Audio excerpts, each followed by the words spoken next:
ಕೊಳವೆ ಬಾವಿಯಲ್ಲಿ ಅನಾಥ ಶವ ಪತ್ತೆ, ಶೌರ್ಯ ತಂಡದ ಕಾರ್ಯಾಚರಣೆ. ನಿಪ್ಪಾಣಿ ಸಮೀಪದ ಪಡಲಿಹಾಳ ಗ್ರಾಮದಲ್ಲಿ ಘಟನೆ. ನಿಪ್ಪಾಣಿ 2 ಯೋಜನಾ ಕಚೇರಿ ವ್ಯಾಪ್ತಿಯ ಪಡಲಿಹಾಳ ಗ್ರಾಮದಲ್ಲಿ ಕೊಳವೆ ಬಾವಿಯೊಂದರಲ್ಲಿ ಅನಾಥ ಶವ ಪತ್ತೆಯಾದ ಘಟನೆ ನಡೆದಿದೆ.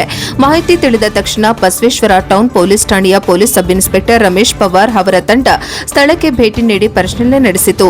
ಪೊಲೀಸರ ಮನವಿ ಮೇರೆಗೆ ಅಕ್ಕೋಳ ವಲಯದ ಲಖನಾಪುರ ಶೌರ್ಯ ತಂಡದ ಸ್ವಯಂ ಸೇವಕರು ಸ್ಥಳಕ್ಕಾಗಮಿಸಿ ಕೊಳವೆ ಬಾವಿಯಿಂದ ಶವವನ್ನು ಸುರಕ್ಷಿತವಾಗಿ ಹೊರತೆಗೆಯುವ ಕಾರ್ಯಾಚರಣೆಯನ್ನು ಯಶಸ್ವಿಯಾಗಿ ನಡೆಸಿದರು. ಈ ಕಾರ್ಯಾಚರಣೆಯಲ್ಲಿ ಸ್ವಯಂ ಸೇವಕರಾದ ಸಂತೋಷ್ ಮಾನೆ, ಅಮೃತ್ ಸೌದಾಗರ್, ವಿಠ್ಠಲ ತಾಟೆ, ಶಿವಾಜಿ ನಾಯಕ್ ಹಾಗೂ ಪ್ರಕಾಶ್ ಮಾನೆ ಪಾಲ್ಗೊಂಡಿದ್ದರು. ಕೃಷಿ ಮೇಲ್ವಿಚಾರಕ ಮಂಜುನಾಥ್ ಕಿತ್ತೂರು ಮತ್ತು ಸೇವಾ ಪ್ರತಿನಿಧಿ ಮೀನಾಕ್ಷಿ ಜಾಧವ್ ಅವರು ಸ್ಥಳದಲ್ಲಿ ಉಪಸ್ಥಿತರಿದ್ದರು. ಪೊಲೀಸರ ಪ್ರಾಥಮಿಕ ವಿಚಾರಣೆಯಲ್ಲಿ ಮೃತ ವ್ಯಕ್ತಿಯನ್ನು ಮಹಾರಾಷ್ಟ್ರ ರಾಜ್ಯದ ಕಾಗಲ್ ತಾಲೂಕಿನ ಮಾಕ್ವೆ ಗ್ರಾಮದ ದತ್ತಾತ್ರೇಯ ಕುಂಬಾರ್ ಎಂದು ಗುರುತಿಸಲಾಗಿದೆ. ಬಳಿಕ ಪೊಲೀಸರ ಸಮ್ಮುಖದಲ್ಲಿ ಅಗತ್ಯ ಕಾನೂನು ಕ್ರಮಗಳನ್ನು ಅನುಸರಿಸಿ ಶವವನ್ನು ಮುಂದಿನ ಪ್ರಕ್ರಿಯೆಗೆ ಸಾಗಿಸಲಾಯಿತು.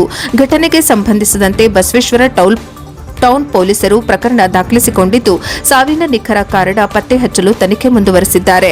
ವರದಿ Krishna Araga, NKS TV 4 news, Nippani. ವರದಿ ಕೃಷ್ಣ ಅರಗ, ಎನ್ಕೆಎಸ್ ಟಿವಿ 4, ಪ್ರಜಾಪವ ಟಿವಿ, ನಿಪ್ಪಾಣಿ.